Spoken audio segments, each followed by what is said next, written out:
Bitcoin నేను video చేస్తున్న టయానికి 61,300లో ట్రేడ్ అవుతుంది.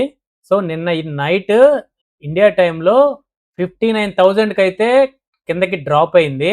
సో, నేను ఆల్రెడీ ఇంతకుముందు ప్రీవియస్ వీడియోలో చెప్పాను. 62,000 సపోర్ట్ లెవెల్ ఉంది. అది దాటితే 60,000 సపోర్ట్ లెవెల్ అని చెప్పేసి. సో, 59,080కి అయితే వచ్చింది బిట్‌కాయిన్. సో, ఇప్పుడు బిట్‌కాయిన్ నెక్స్ట్ మూవ్ ఎలా ఉండబోతుంది? అంటే 52,000కి బిట్‌కాయిన్ వస్తదా? లేకపోతే ఇక్కడి నుంచి బౌన్స్ బ్యాక్ అయ్యి పైకి వెళ్తదా అనేది ఈ వీడియోలో నేను మీకు కంప్లీట్‌గా ఎక్స్‌ప్లెయిన్ చేస్తాను. సో, మన వీడియోనైతే కంప్లీట్‌గా చూడండి. మన ఛానల్ గనక మీరు సబ్స్క్రైబ్ చేసుకోకపోతే సబ్స్క్రైబ్ చేసుకోండి, లైక్ చేయండి, షేర్ చేయండి.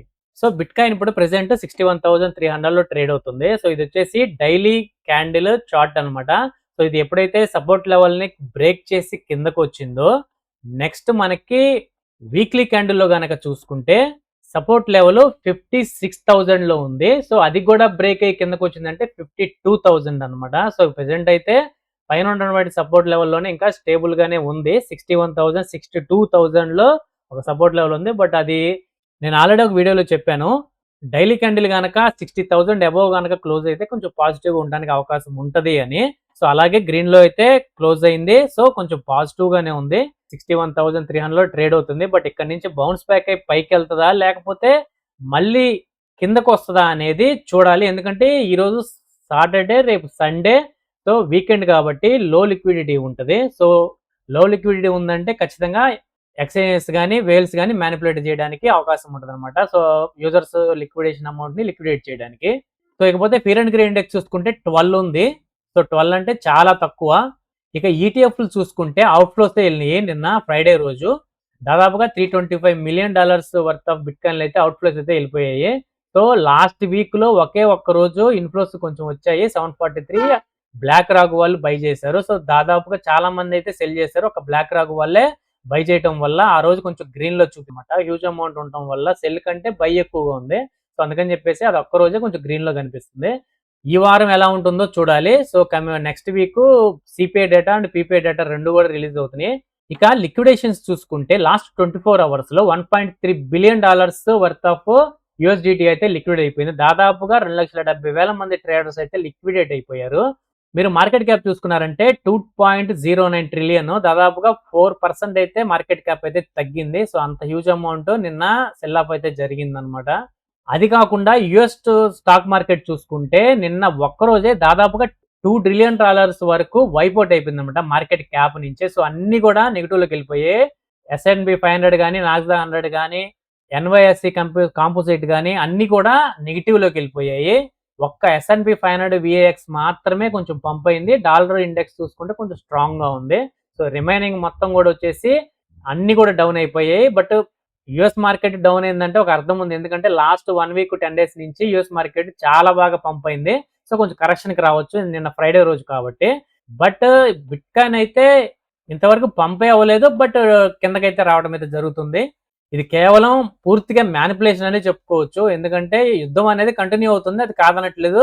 మీరు ఒకసారి ఎక్స్‌చేంజ్ లిక్విడేషన్ మ్యాప్‌లో 30 డేస్ గనక చూసుకుంటే దాదాపు చాలా వరకు మొత్తం కూడా పైకే ఉందన్నమాట. దాదాపుగా 72,000 గనక బిట్‌కాయిన్ ఈ ఉన్న పలంగా గనక వచ్చిందంటే దాదాపుగా $8 బిలియన్ అయితే లిక్విడేట్ అయిపోతాయి అన్నమాట. సో, అంత హ్యూజ్ అమౌంట్ ఆఫ్ లిక్విడిటీ పైకే ఉంది. కానీ 7 డేస్‌లో కూడా పైకే ఉంది. 1 డేలో చూసుకుంటే మాత్రం ఈక్వల్‌గా ఉంది. సో, కొంచెం డంప్ అయ్యి మళ్ళీ పంప్ అవ్వడానికి అవకాశం ఉంటదా? లేదంటే ఇక్కడి నుంచి బౌన్స్ బ్యాక్ అయ్యి పైకెళ్తదా అనేది చూడాలి. ఎందుకంటే ఫ్రైడే రోజు యూఎస్ మార్కెట్‌లో నెగెటివ్‌లో క్లోజ్ అయ్యాయి. మన బిట్‌కాయిన్ కూడా అలాగే క్లోజ్ అయింది. మండే రోజు యూఎస్ మార్కెట్ గ్యాప్ అప్ అయ్యి పైకొస్తదని ఎక్స్‌పెక్ట్ చేస్తున్నాను. సో, దాంతో పాటు మన బిట్‌కాయిన్ కూడా కొంచెం పైకి రావడానికి అవకాశం ఉంటదని అనుకుంటున్నాను. బట్ మనం అనుకున్నట్టు మాత్రం మార్కెట్ రియాక్ట్ అవ్వదు. మన క్రిప్టో కరెన్సీ కూడా పైకొస్తదా? లేదంటే ఇక్కడి నుంచి కిందకి డౌన్ తీసుకెళ్తారా? ఒకవేళ డౌన్‌కి తీసుకెళ్తే మాత్రం 56,000, అది కూడా బ్రేక్ అయిందంటే మాత్రం కిందకి 52,000. సో, వన్స్ బిట్‌కాయిన్ 52,000 గనక వచ్చిందంటే ఆల్ట్స్‌లో అయితే విపరీతమైన బ్లీడ్ అయితే చూడొచ్చు. సో, ఓవరాల్‌గా మార్కెట్ అంతా కూడా రెడ్ అయిపోద్దన్నమాట. సో, అలా జరగదని నేనైతే అనుకుంటున్నాను. చూద్దాం మరి ఏం జరిగిద్దనేది. అసలు ఈటీఎఫ్ అవుట్‌ఫ్లోస్ ఎందుకు జరిగాయని చెప్పేసి అబ్జర్వ్ చేస్తే మైకేల్ టేలర్ గారు ఒక మాట అయితే చెప్పారు. ఈటీఎఫ్ అవుట్‌ఫ్లోస్ ఎళ్ళడానికి బిట్‌కాయిన్ కొంచెం డ్రాప్ అవ్వడానికి, మార్కెట్ క్యాప్ కూడా తగ్గడానికి కారణం ఏఐలో పెట్టుబడులు పెరగటం వల్ల ఇలా జరిగిందని చెప్పేసి ఆయనైతే చెప్పడం జరిగిందనమాట. సో, ఏఐ ఇప్పుడు ఎంత బుల్లిష్ గా ఉందో మన అందరికీ తెలుసు. ఏఐ లేకపోతే మనం ఏ పని కూడా చేయలేని పరిస్థితికి వచ్చేసాం అనమాట. సో అందుకని చెప్పేసి ఏఐలోకి పెట్టుబడులు ఎక్కువగా వెళ్తున్నాయి. దాదాపుగా $400 బిలియన్ అయితే లాస్ట్ 6 months లో ఏఐలోకి పెట్టుబడులు అయితే వెళ్ళాయనమాట. సో ఈటీఎఫ్ల ద్వారా దాదాపుగా $4 బిలియన్ అయితే అవుట్ఫ్లోస్ అయితే వెళ్ళినాయి. సో ఈ అమౌంట్ అంతా కూడా ఏఐలోకి పెట్టుబడులు వెళ్తున్నాయి. సో క్యాపిటల్ రొటేషన్ జరుగుతుందని చెప్పేసి మైకేల్ సేలర్ గారు అయితే చెప్పారు. బట్ ఇది కొంతవరకు నిజమై ఉండొచ్చు. బట్ ఓవరాల్ గా చూసుకుంటే మాత్రం మ్యానిపులేషన్ ఎక్కువగా కనిపిస్తుంది. సో ఎందుకంటున్నానంటే మ్యానిపులేషన్ అని చెప్పేసి ఇప్పుడు 24 hours దాదాపుగా $1.3 బిలియన్ అయితే లిక్విడ్ అయిపోయాయి కదా. సో ఈ అమౌంట్ మొత్తం వచ్చేది ఎక్స్చేంజెస్ కి. సో బిట్ కాయిన్ డ్రాప్ అవడం వల్ల ఎవరికి బెనిఫిట్ పొందుతున్నారంటే మేజర్ గా పొందేది ఎక్స్చేంజెస్ కి అనమాట. లాభం వచ్చిందనమాట. సో యూజర్స్ దగ్గర నుంచి. సో అందుకనే చెప్పేసి ఇంత పెద్ద అమౌంట్ లో వాళ్ళకి ఎప్పుడైతే అమౌంట్ వస్తుందో వాళ్ళే మ్యానిపులేట్ చేయడానికి అవకాశం ఉంటుంది కాబట్టి సో ఎక్స్చేంజెస్ మాత్రం మ్యానిపులేట్ చేయడానికి అవకాశం ఉంటుందని నేనైతే అనుకుంటున్నాను. బట్ మీరేమనుకుంటున్నారనేది కింద కామెంట్ సెక్షన్ లో ఒకసారి కామెంట్ చేసి చెప్పండి. ఇక వారి సంగతి చూసుకుంటే రీసెంట్ గా ఈ రోజే శనివారం యుఎస్ తో ఇరాన్ మీద అటాక్ చేసింది. ఇరాన్ యుఎస్ కి సంబంధించినటువంటి బేస్ క్యాంపుల మీద అయితే అటాక్ చేసింది. సో వార్ అయితే మళ్ళీ కంటిన్యూ అవుతుంది. వీకెండ్ లో వాళ్ళు వార్ చేసుకుంటున్నట్టుగా ఉందన్నమాట. వీకెండ్ ప్లాన్ లాగా. సో యుద్ధం అయితే ఆగేలా కనిపించట్లేదు. బట్ ఈ వీక్ లో ఏమన్నా పాజిటివ్ గా న్యూస్ వస్తుందా లేదా అనేది చూడాలి. ట్రంప్ గారు అయితే ఎట్లాంటి రెచ్చగొట్టే వ్యాఖ్యలు అయితే చేయట్లేదు. బట్ వాళ్ళు చేయాలనుకుంటుంది మాత్రం చేస్తూనే ఉన్నారు. ఎంతకాడికి యుఎస్ మార్కెట్లు పడకుండా ట్రంప్ గారు అయితే డీల్ కుదురుతుంది, నెగోషియేషన్ జరుగుతున్నాయి అని చెప్పేసి ట్వీట్లు అయితే వేస్తున్నారు. బట్ అలా అయితే ఏమీ జరగట్లేదు. సో మార్కెట్లు కూడా ఆయన మాటలను పట్టించుకోవడం మానేసాయి. అందుకే నిన్న ఫ్రైడే రోజు అంత మార్కెట్ కరెక్షన్ అయితే జరిగింది. దాంతో పాటు ఇంకొక పాయింట్ కూడా ఉంది. నిన్న మార్కెట్లు పడ్డానికి జాబ్ డేటా రిలీజ్ అయింది. జాబ్స్ వచ్చేసి దాదాపుగా 1,72,000 జాబ్స్ అయితే కొత్తగా అయితే యుఎస్ గవర్నమెంట్ ఇచ్చిందనమాట. సో యాక్చువల్ గా అయితే 88,000 అనుకున్నారు. బట్ డబుల్ అయ్యేసరికి జాబ్ డేటా స్ట్రాంగ్ గా ఉండటం వల్ల అది కూడా ఇలాంటి ఇన్ఫ్లేషన్ సమయంలో జాబ్ డేటా అనేది స్ట్రాంగ్ గా ఉండటం అనేది మార్కెట్లకు అంత మంచిది కాదు. రేట్ కట్స్ అనేవి ఛాన్సెస్ తగ్గడానికి అవకాశం అయితే ఉంటది అనమాట. సో అందుకని చెప్పేసి మార్కెట్లు ఆ విధంగా రియాక్ట్ అయ్యాయి. వీకెండ్ అవటం వల్ల అదేవిధంగా జాబ్ డేటా కూడా స్ట్రాంగ్ గా రావడం వల్ల రెండింటి వల్ల కూడా యుఎస్ మార్కెట్ రియాక్ట్ అయింది. దాంతో పాటుగా మన క్రిప్టో కరెన్సీ కూడా రియాక్ట్ అయింది. ఇకపోతే మేజర్ గా వచ్చేసి రేపు 10వ తారీఖు 11వ తారీఖు సిపిఐ డేటా అలాగే పీపీఐ డేటా రిలీజ్ ఉంది. సో అవి కనుక కొంచెం నెగిటివ్ గా వచ్చిందంటే మాత్రం బిట్ కాయిన్ ఇంకా డ్రాప్ అవడానికి అవకాశం ఉంటుంది.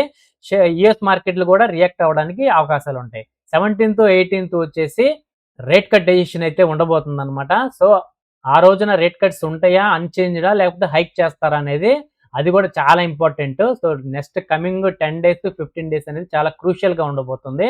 సో ఫస్ట్ కెవిన్ వాష్ గారు ఫస్ట్ టైం ఆయన ఫెడ్ చైర్ గా మీటింగ్ లో పాల్గొనబోతున్నారు అనమాట. బట్ ఆయన ఏం చెప్తారు ఏంటి అనేది చూడాలి. సో ఏదైనా సరే 10వ తారీఖు 11వ తారీఖు అలాగే 17th 18th కనుక మనకి నెగిటివ్ న్యూస్ వచ్చి డ్రాప్ అవడానికి అవకాశం ఉంటుంది. ఆల్రెడీ బిట్ కాయిన్ చాలా వరకు డ్రాప్ అయింది. బాటమా లేదంటే 52,000కి వెళ్తుందా అనేది ఈ వీక్ నెక్స్ట్ వచ్చే వీక్ అదే విధంగా నెక్స్ట్ 15 days లో క్లారిటీ అయితే వస్తుంది అనమాట. సో ఇది ఫ్రెండ్స్ ఇప్పటి వరకు న్యూస్ అండ్ అప్డేట్స్ అయితే. బిట్ కాయిన్ ఇప్పుడు ప్రెసెంట్ 61,000 లో ట్రేడ్ అవుతుంది ఒక సపోర్ట్ లెవెల్లో. సో 56,000కి వస్తుందా అక్కడి నుంచి 52,000కి వస్తుందా అనేది ఎక్స్చేంజెస్ ఏమైనా మ్యానిపులేట్ చేసి బాటమ్ కి తీసుకొస్తాయా లేకపోతే నెక్స్ట్ వీక్ యుఎస్ మార్కెట్ తో పాటు మనది కూడా కరెక్షన్ కి వస్తుందా అనేది చూడాలి. సో ఇలాంటి వీడియోస్ క్రిప్టోకి సంబంధించినవి రెగ్యులర్ గా రావాలంటే మాత్రం మన ఛానల్ అయితే సబ్స్క్రైబ్ చేసుకోండి, లైక్ చేయండి, షేర్ చేయండి.